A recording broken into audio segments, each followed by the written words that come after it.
Namaku Dita. Aku berasal dari Ciamis. Malam ini aku akan menceritakan sebuah pengalaman yang sampai saat ini masih tidak bisa aku lupakan. Ini terjadi sekitar 5 tahun yang lalu. Jadi, aku bersekolah di sebuah SMA swasta di Bandung. Sekilas, SMA ini tampak biasa saja. Sama seperti SMA pada umumnya. Dengan bangunan modern dan cukup luas. Tetapi, di balik semua itu, ternyata sekolah ini menyimpan satu misteri, yaitu tentang sebuah gudang yang berada di dekat kantin di sekolah ini. Pintu gudang itu selalu terkunci. Bahkan sepertinya gudang itu sudah lama tidak terjamah. Hingga pada suatu hari, ketika waktunya pulang sekolah, karena penasaran, aku mencoba mengintip melalui ventilasi yang berada di atas pintu gudang itu.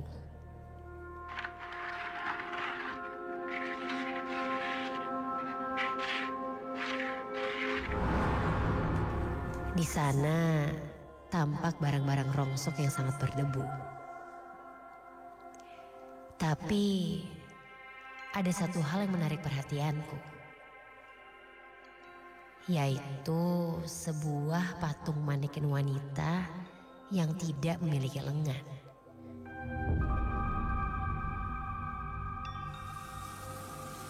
Berbagai pertanyaan terlintas di pikiranku.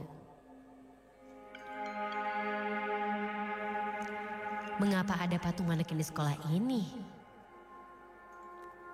Apa ya fungsi dari patung manekin itu? Aku penasaran sekali. Dan aku merasa ada sesuatu yang janggal.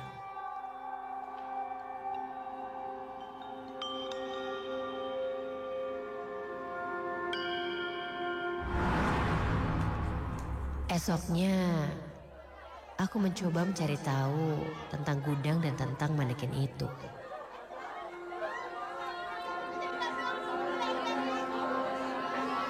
Aku bertanya-tanya pada teman-temanku, kepada para guru, dan penjaga sekolah ini. Ternyata tidak ada yang mengetahui tentang gudang dan manekin itu, kecuali Mang Usep.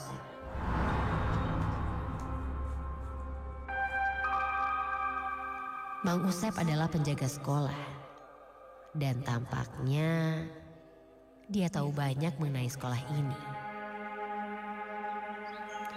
Mang, tahu tentang patung manekin di itu tuh gudang dekat aula nggak? Tanyaku.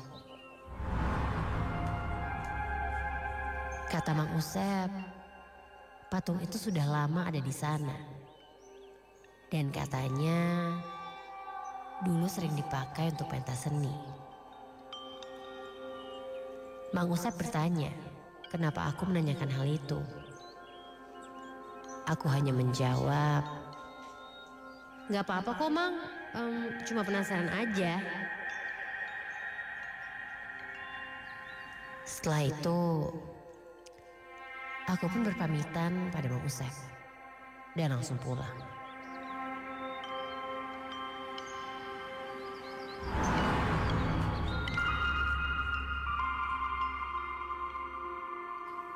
Di rumah, aku masih kepikiran tentang manekin itu. Entah kenapa, aku merasa ada yang janggal tentang manekin itu.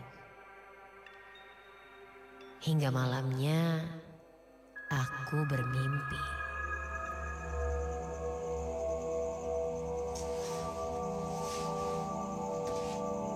Aku bermimpi manekin itu sedang berada di dalam kamarku, tepatnya di ujung pintu.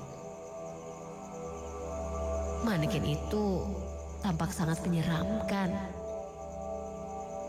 Sebuah manekin berwarna putih kusam dan satu lengan manekin itu tidak ada. Wajahnya sangat dingin, seperti menatapku dan memperhatikanku. Dan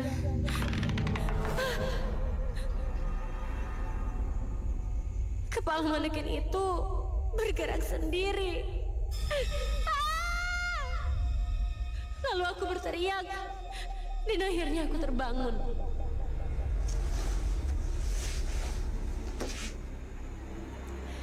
Aku bangun dengan tubuh penuh dengan keringat.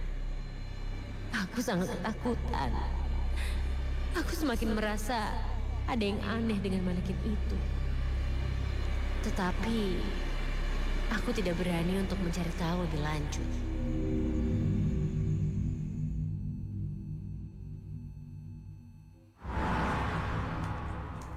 Satu minggu kemudian, aku mendapat tugas kelompok bersama teman-temanku. Kami pun mulai berdiskusi tentang tugas yang diberikan. Kelompokku sepakat akan datang lagi ke sekolah pada jam 8 malam untuk mengerjakan tugas itu. Lalu, bel pulang pun berbunyi. Dan murid-murid bersiap untuk pulang. Aku membawa tasku dan keluar dari kelas.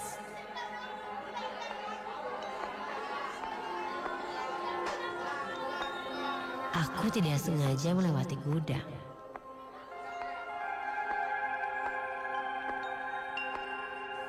Kulihat Bang Usep sedang menaburkan serbuk berwarna putih seperti garam di sekitar gudang itu. Awalnya aku berniat untuk menanyakannya. Namun tampaknya Bang Usep sedang sibuk. Sehingga aku urungkan niatku itu.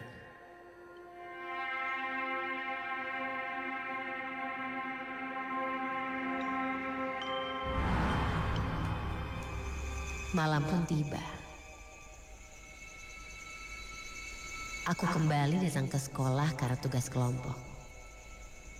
Di sana aku melihat teman-teman kelompokku sudah menunggu di kelas. Kami pun mulai mengerjakan tugas. Berdiskusi satu sama lain. Dan akhirnya tugas itu pun selesai. Kemudian teman-temanku berpamitan untuk pulang. Aku melihat jam di handphoneku. Ternyata sekarang sudah jam 11 malam. Aku pun segera membereskan barang-barangku. Sampai terdengar suara ketukan pintu. Aku masih sibuk memasukkan barang-barangku ke dalam tas. Bentar, tungguin. Temanku mungkin menungguku. Namun ketika aku lihat,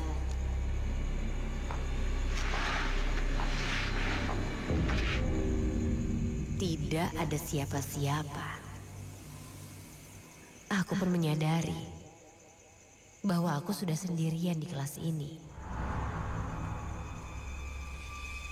Teman-temanku sudah pulang semua. Aku juga tidak ingin berlama-lama berada di sekolah ini.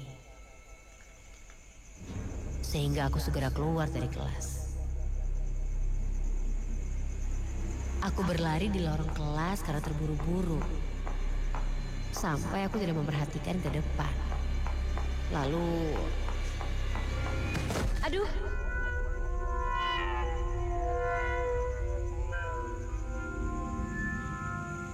Aku menabrak seseorang di lorong itu. aku menabrak seorang perempuan berambut panjang sebahu. Karena gelap, aku tidak mengenal jelas wajahnya. Yang pasti sih, dia masih memakai seragam. Dia pun ikut terjatuh. Aduh, maaf ya, nggak sengaja, kataku. Ia pun mengangguk, lalu berdiri dan lanjut berjalan.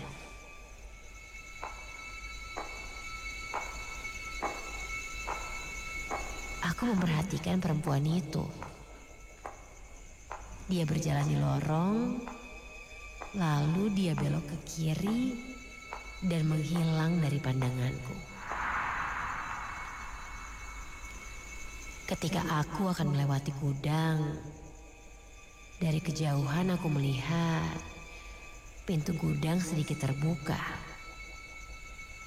Aku penasaran, siapa yang masuk ke gudang itu? Bukannya gudang itu selalu dikunci ya? Lalu aku sembunyi di balik pilar dekat gudang. Kemudian terdengar samar. Aku mulai merinding dan tidak lama kemudian pintu gudang terbuka semakin lebar. Seperti ada yang membukanya dari dalam. Dan berjalan keluar dari gudang itu seorang wanita berpakaian putih. Rambutnya panjang sepunggung dan wajahnya tidak terlalu jelas karena aku melihatnya dari pinggir.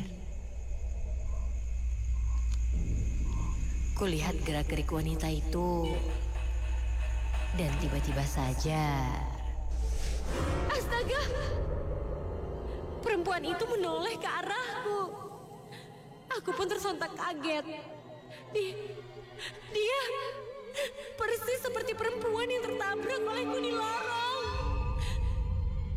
Dia pun berkata,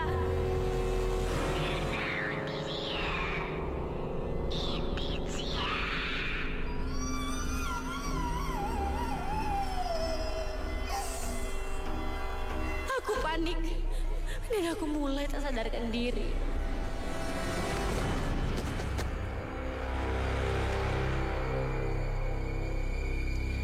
Saat bangun, aku sudah berada di ruang UKS. Di ruangan ini ada Mang Usep dan beberapa teman-temanku. Mereka semua tampak cemas dan mereka menanyakan keadaanku.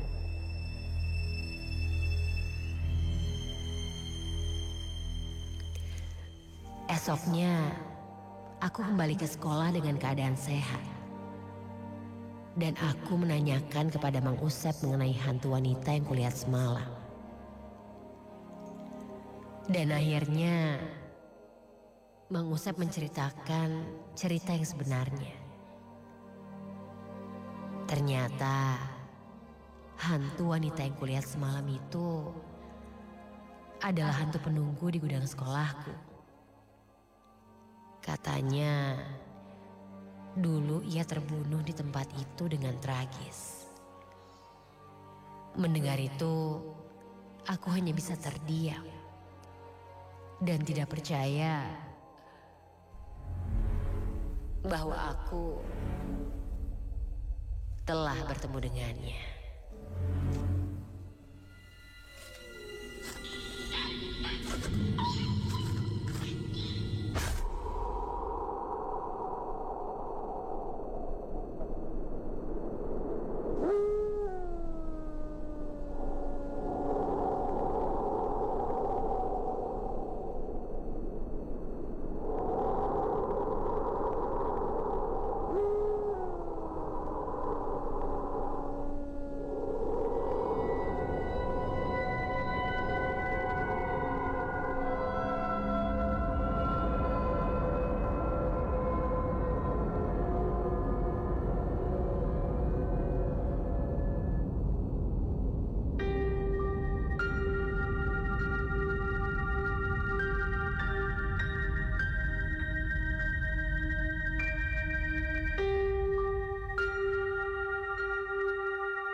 Namaku Septian. Malam ini aku akan menceritakan sebuah kejadian yang kualami beberapa tahun yang lalu. Sejak kecil, aku dan keluargaku tinggal bersama di sebuah desa yang berada di sekitaran daerah Jawa Tengah. Rumah kami mempunyai halaman kecil yang di dalamnya ada sebuah bangku atau balai bambu kita menyebutnya. Biasanya aku dan keluarga duduk di balai tersebut untuk sekedar istirahat. Dan tak jarang aku sering ketiduran di sana. Oh ya, rumah kami tepat berada di depan pemakaman umum yang hanya ditutupi papan seng sebagai pembatas ujung kuburan dengan warga atau rumah sekitar. Pada akhirnya aku sudah terbiasa untuk melihat makam-makam yang berjajar di depan rumah. Ya mau bagaimana lagi. Tapi karena sejak kecil kami sudah tinggal di sana, menurutku ini menjadi hal yang biasa. Di desa kami, anak-anak dan warga sekitar, jika sudah maghrib, tidak ada yang berani keluar. Bahkan, ada sebuah peraturan tidak tertulis di mana jika sudah saat maghrib tiba, anak-anak kecil atau bahkan beberapa warga yang sudah dewasa pun tidak diizinkan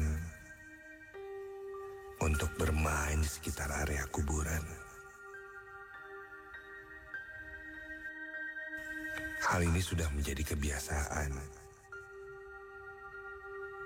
Hingga akhirnya setiap maghrib tiba, suasana di luar menjadi sangat sepi.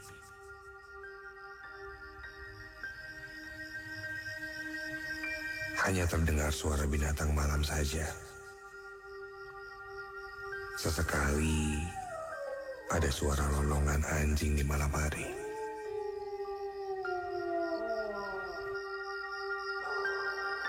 Singkat cerita, hari itu aku dan ayah sedang bersantai di ruang tengah. Rumahku ini tidak terlalu besar. Hanya terdapat satu kamar tidur dan itu diisi oleh ibu dan adik. Aku dan ayah kadang tidur di ruang tengah menggunakan kasur yang dialasi oleh karpet saja.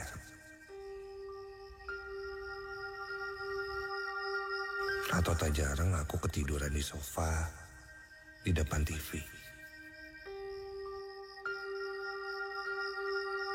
Malam itu aku dan ayah menonton TV sampai larut malam hingga tak terasa waktu sudah menunjukkan jam 12. Kulihat ayah sudah tertidur.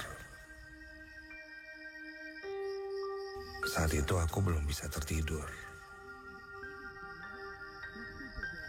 Aku masih menonton TV sampai tiba-tiba muncul rasa penasaranku untuk melihat kondisi di luar rumah. Entah kenapa, Rasanya seperti ada sesuatu yang mendorongku untuk mengecek keadaan luar rumah.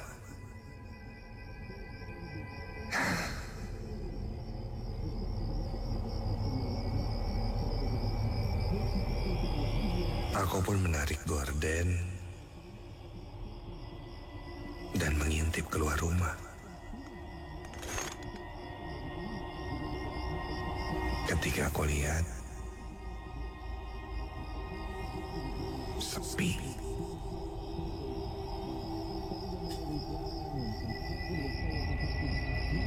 Cenderung gelap karena minim penerangan.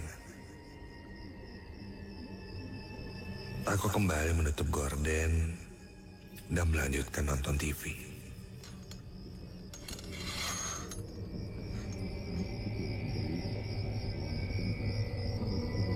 Namun entah kenapa, hati kecilku selalu terdorong untuk kembali melihat ke arah luar rumah, atau lebih tepatnya ke area pemakaman. Biasanya ini tidak pernah terjadi. Tapi saat itu, entahlah, aku pun kembali membuka gorden untuk mengintip ke arah depan. Mengulangi hal yang sama. Dan kali ini, ketika aku buka gorden,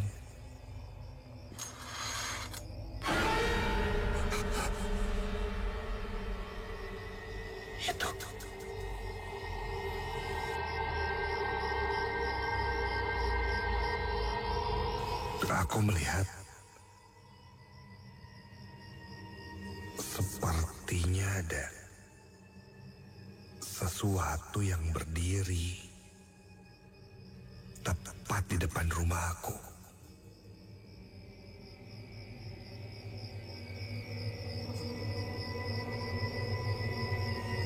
Lama-kelamaan,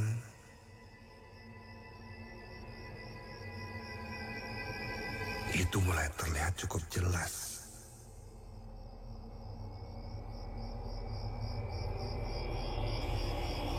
Ada yang berdiri, namun seluruh tubuhnya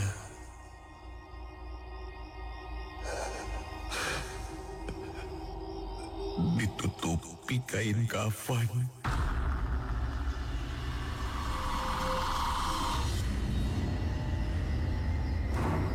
Dari ujung kaki hingga ujung kepala, dan masih terikat.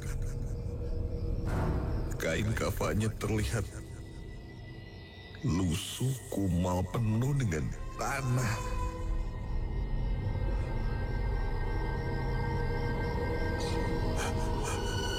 Sosok terbungkus kain kafan itu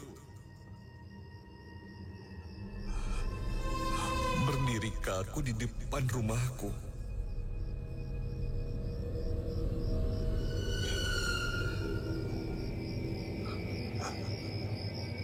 Ketika aku sadar itu sosok pocong, aku langsung kembali menutup gorden rumah dan memalingkan wajahku ke arah televisi lagi. Telapak tanganku mulai basah, jantungku berdegup kencang, dan nafasku mulai terasa berat. Jelas, bulu kuduku merinding saat itu.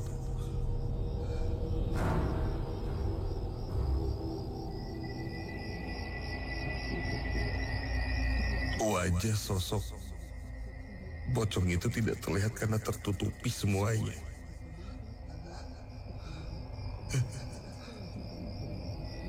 Dalam hati kecilku, aku ingin membangunkan ayah yang sedang tidur, tapi entahlah, aku sepertinya lebih baik tidur. Aku menarik selimut, menutupi seluruh badanku dengan selimut, dan membiarkan TV menyala.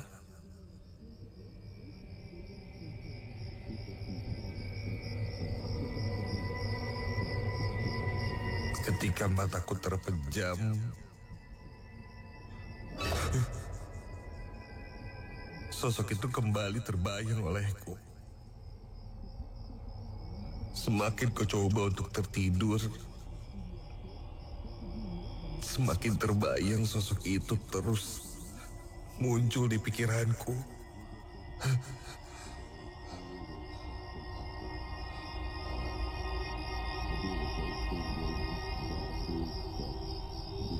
Untungnya suara TV masih menyala dan membuat suasana tidak terlalu sepi.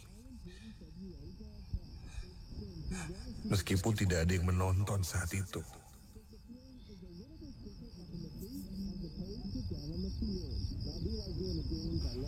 Namun lama-kelamaan, tiba-tiba saja, terdengar suara TV dimatikan. Dan kini, suasana kembali hening. Jangan-jangan ayah terbangun dan mematikan TV-nya karena tidak ada yang menonton. Berharap itu ayah, aku pun langsung membuka selimut yang menutupi badanku dan ketika kulihat, astaga,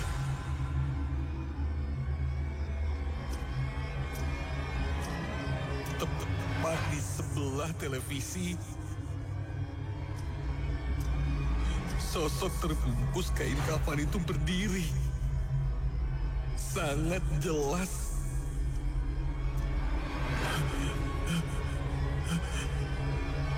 Berada di dalam rumahku.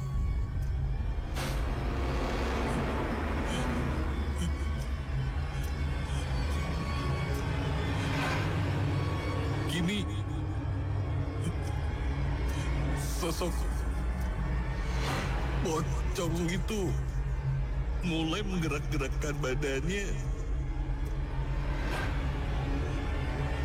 ke kiri dan ke kanan secara perlahan.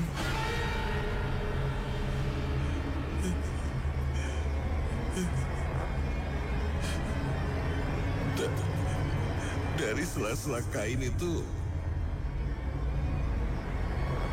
terlihat sepasang mata yang menatap ke arahku.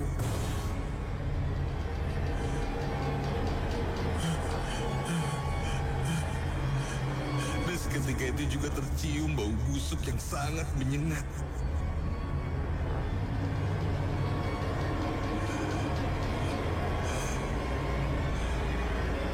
Aku hanya bisa terdiam kaku menatap sosok itu yang kini gerakannya mulai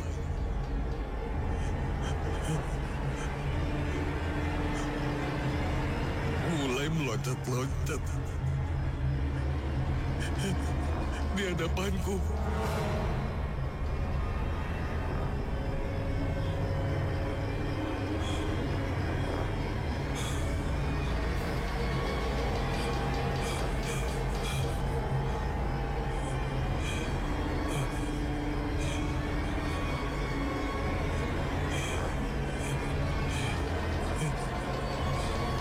Aku langsung pejamkan mataku sambil terus berdoa di dalam hati.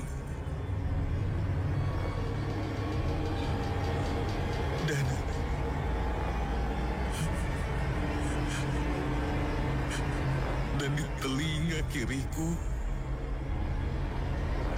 terdengar suara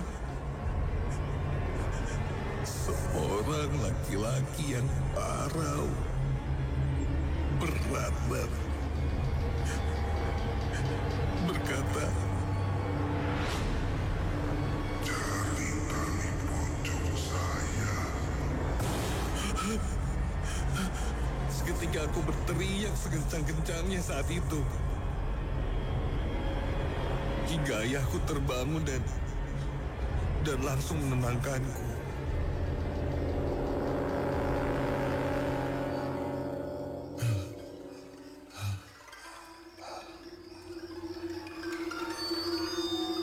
Ibuku pun terbangun dan bertanya padaku apa yang kualami.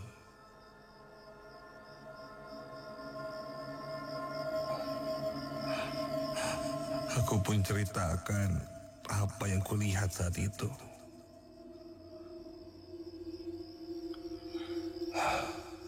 Ayah coba menenangkanku dan bilang, sebenarnya sosok itu sudah beberapa kali hadir di rumah kami. Hanya saja ayah tidak terlalu peduli. Ya bisa dibilang ayah acuh dengan keberadaan sosok itu, sehingga sosok tersebut pun tidak terlalu dalam menghantuinya. Sudah menjadi resiko ketika berada di area dekat pemakaman. Mungkin ada hal-hal yang ingin mereka sampaikan, tapi bukan kapasitas keluargaku untuk menyelesaikannya.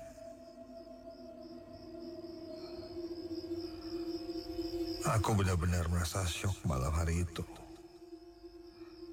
Karena selama aku tinggal di sana, baru pertama kali ini aku melihat sosok itu.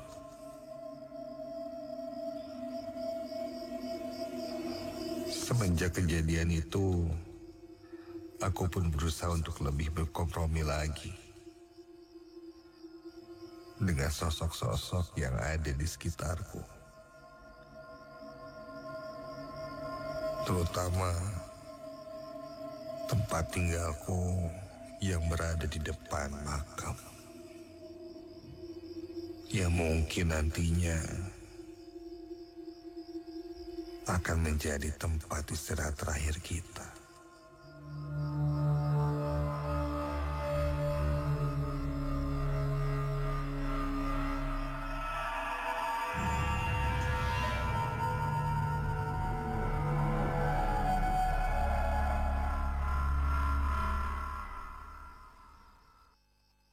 Jangan pernah dengerin Nightmare Side ini sendirian.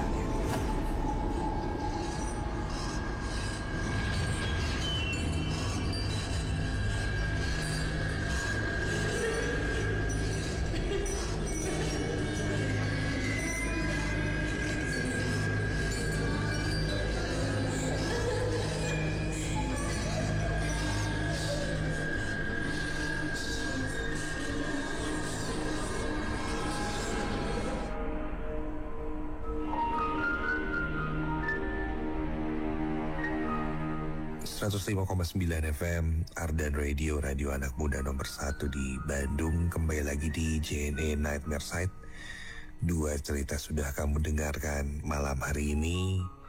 Memang agak sedikit berbeda. Untuk malam hari ini ada 2 cerita yang dibacakan oleh perempuan ya, untuk malam hari ini, dengan 2 narasi perempuan. Karena mungkin cerita yang masuk di malam ini atau di minggu-minggu kemarin ini lumayan cukup banyak pengalamannya dari perempuan. Dan tadi baru saja kamu dengarkan cerita kedua, itu tentang seseorang yang tinggal di dekat atau area pemakaman umum. Kadang kita suka penasaran juga yang sama muda, di dekat tempat pemakaman umum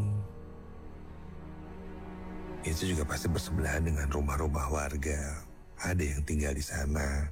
Pasti pertanyaannya yang sering muncul, wah ini pasti sering diganggu nih. Atau wah ini pasti banyak pengalaman seremnya gitu. Tapi beberapa pada kenyataannya ketika orang yang tinggal di dekat kuburan ditanya, Kang ada pengalaman serem apa nih Kang yang sering kejadian nih dekat kuburan rumahnya? Kadang mereka sering kalinya menjawab, udah biasa, nggak ada apa-apa. Dan hal-hal seperti itu yang sering muncul biasanya. Malah jadi membuat kita berpikir kalau mungkin karena sudah terbiasa atau karena sudah lama dengan hal atau berdekatan dengan itu, ya mungkin makhluk-makhluk yang ada di sana malah lebih mengenal, jadinya tidak mengganggu. Kalau kamu dikasih kesempatan untuk punya atau tinggal di rumah dekat kuburan atau pemakaman umum, itu akan seperti apa Insa Muda? Apakah punya pemikiran yang sama juga atau enggak? Ini sama halnya ketika banyak yang nanya sama saya kalau, wah Radio Ardan angker nih, gimana, banyak kejadian serem gak? Pasti jawaban dari yang kerja di Ardan rata-rata, wah serem sih, tapi ya udahlah, udah biasa. Nah, hal yang akhirnya membuat sudah biasa ini berarti sudah banyak kejadian-kejadian yang dialami, yang pada akhirnya hal-hal seperti itu menjadi hal yang lumrah. Tapi untuk beberapa orang masih saja ketika terjadi gangguan, ketika terjadi sebuah interaksi dari mereka yang tidak terlihat ini, itu menjadi sebuah pengalaman yang sampai kapanpun akan menjadi pengalaman yang seram. Seperti cerita ketiga yang akan kita dengarkan di JNE Nightmare Site untuk malam hari ini. Selamat mendengarkan cerita ketiga dan terakhir di JNE Nightmare Site. Selalu ingat, jangan pernah dengerin JNE Nightmare Site ini sendirian.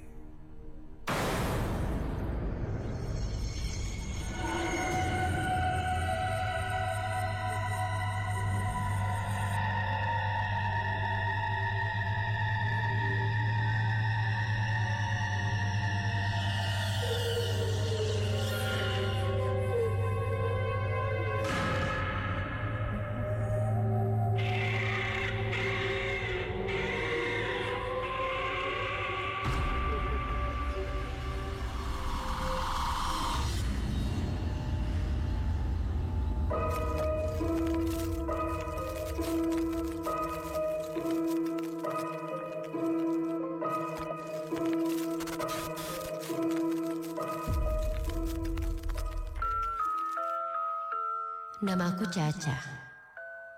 Aku tinggal di daerah Cimahi.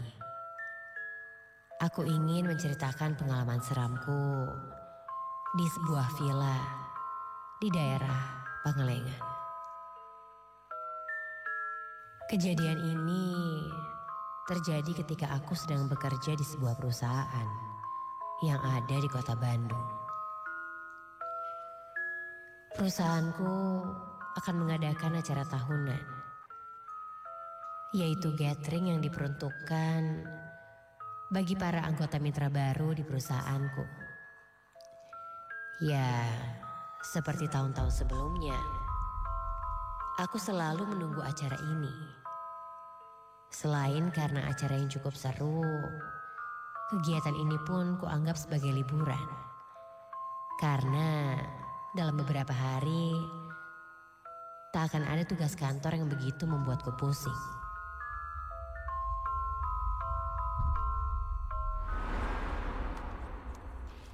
Singkat cerita, tibalah H-1 sebelum acara gathering. Kami mendapat kabar yang kurang baik bahwa lokasi yang biasa kami tempati untuk gathering harus di-cancel dengan alasan karena sang pemilik akan memakai tempat tersebut. Tanpa ada meeting terlebih dahulu, aku ditunjuk atasanku untuk mencari tempat baru.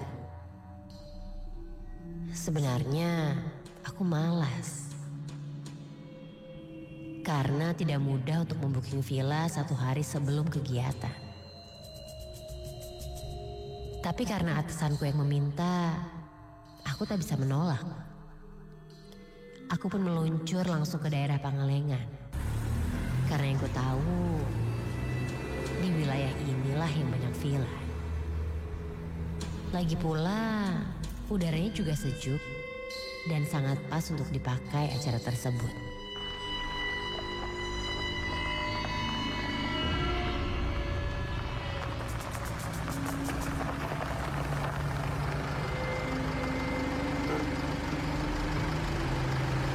Aku pun mendapatkan sebuah rumah villa yang kosong. Aku langsung dikenalkan kepada pengurus villa tersebut yang bernama Pak Herman.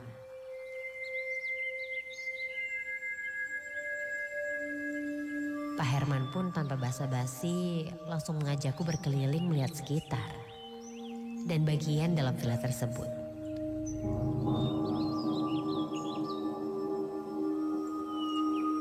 Villanya cukup besar. Di bagian luar terdapat lapangan yang cukup besar juga, serta lahan parkir yang memadai, dan lokasinya pun cukup ke dalam. Jadi tak begitu terganggu oleh berisiknya lalu lintas. Aku pun masuk ke dalam villa.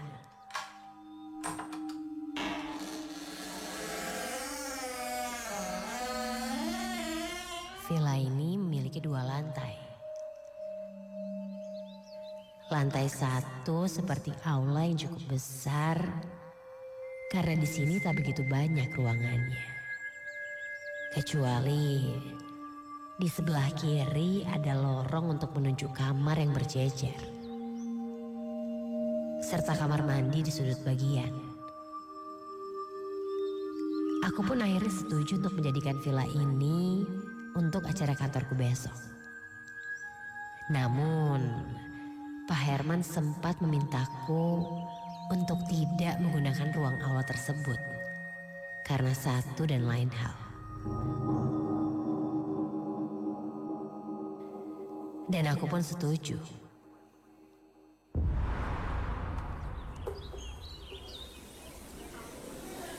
Hari pun berganti. Tepat hari Sabtu, kami bersiap untuk berangkat ke lokasi gathering. Sekitar jam 9 pagi, semua panitia dan para anggota yang akan mengikuti gathering sudah berkumpul di halaman kantorku. Dan kami pun langsung berangkat.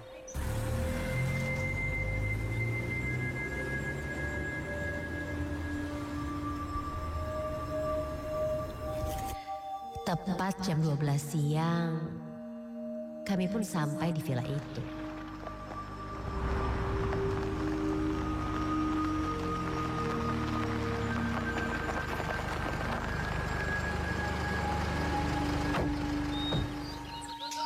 Lumayan ngaret karena padatnya lalu lintas weekend.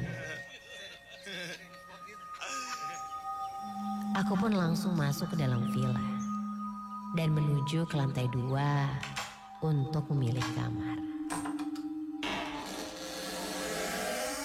Dan panitia memilih 2 kamar di pojok untuk dijadikan kamar kami. Sisanya untuk para peserta gathering. Hingga tiba-tiba atasanku memanggil kembali. Aku pun langsung turun ke bawah.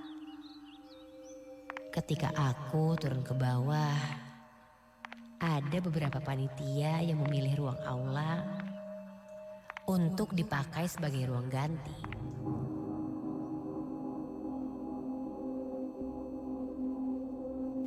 Aku sempat menegurnya karena aku bilang kalau ruangan aula tidak boleh dipakai.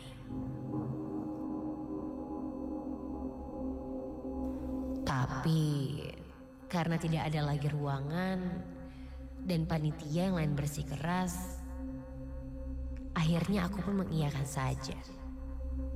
Tanpa sepengetahuan Pak Herman.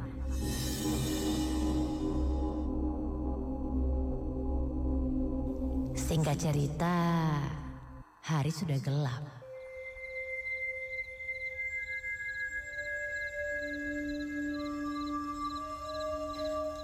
Kulihat waktu menunjukkan jam 9 malam.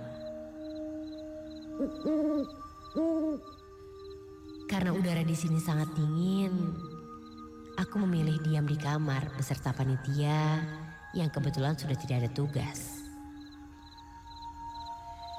Sementara panitia lainnya yang masih memimpin acara berada di lantai 1. Ya gitu ya. Di kamar, aku bersama teman-temanku ngobrol banyak yang membuat suasana menjadi hangat di kala udara yang dingin. Tak terasa, waktu sudah menunjukkan pukul 12 malam. Beberapa temanku sudah tertidur pulas. Tinggal aku dan kedua temanku yang masih melanjutkan obrolan.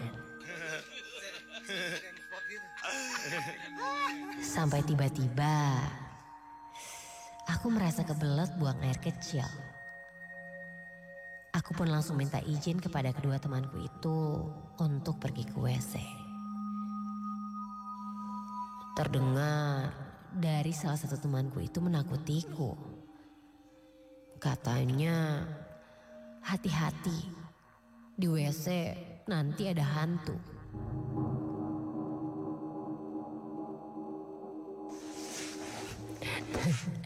Aku pun tertawa sembari menghiraukan peringatannya itu.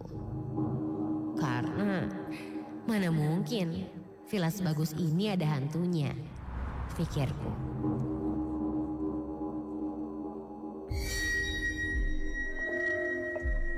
Ketika aku coba menuju kamar mandi di lantai 2, sialnya sedang ada yang memakainya. Awalnya aku menunggu.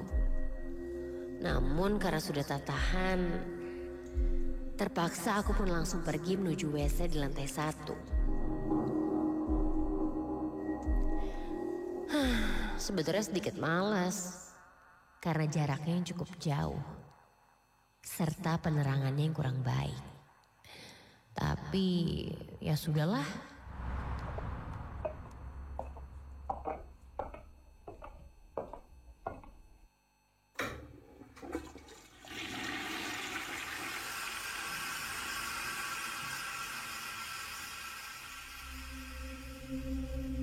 Setelah selesai buang air kecil, aku pun langsung berjalan menuju lorong yang tadi kulewati.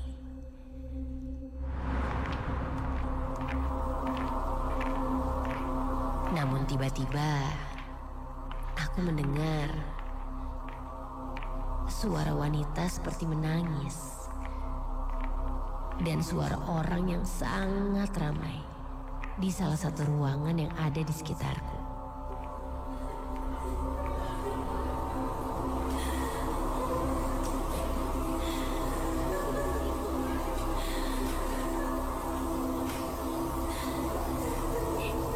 Dan ketika coba kulihat, ternyata suara itu berasal dari ruangan aula. Aku pun penasaran. Mungkin salah satu dari peserta, pikir. Aku pun berjalan perlahan menuju ruangan tersebut. Dan saat kubuka,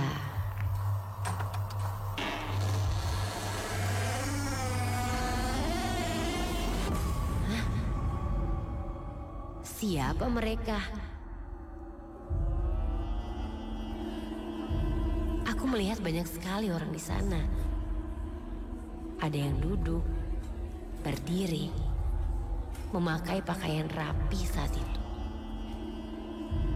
Wajahnya terlihat asing. Ini bukan peserta gathering kantorku. Beberapa kulihat ada orang asing juga di sana.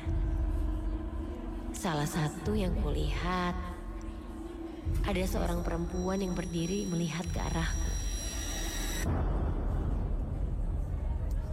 Seorang perempuan memakai dress merah panjang dan rambutnya juga terurai panjang. Badannya kurus. Dia berjalan mendekat ke arahku. Kulihat yang lainnya hanya menatapku dengan tatapan kosong. Seakan aku benar-benar terasingkan di sana. Aku pun mundur perlahan, keluar dari ruangan awal itu dan menutup pintunya. Aku masih berada di depan pintu itu, memegang gagang pintu yang panjang dan mencoba untuk mengatur nafasku. Dan ketika aku berbalik,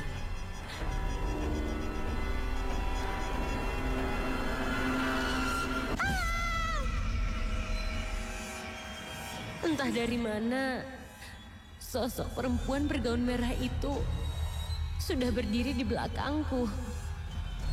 Badannya lebih tinggi dariku. Kini aku bisa sangat jelas melihat wajahnya. Wajahnya sangat pucat dan matanya membelalak ke arahku. Dia pun tersenyum lebar. Aku pun perlahan menggeser dan ya Tuhan, badan wanita itu tiba-tiba saja condong ke belakang. Kedua tangannya mulai terangkat dan dia seperti melakukan gerakan kayang dengan kepalanya dan rambutnya yang menyentuh lantai. Matanya masih menatap tajam ke arahku dan dia perlahan mulai maju lagi mendekatiku sambil berjalan dengan kayang. Aku mencoba berlari dan sosok itu mengejarku dengan cepat. Seketika itu juga aku melihat banyak orang yang berdiri di lorong dengan wajah yang pucat dan menyeramkan. Badanku menjadi lemas dan dari situ aku tidak ingat apa-apa lagi.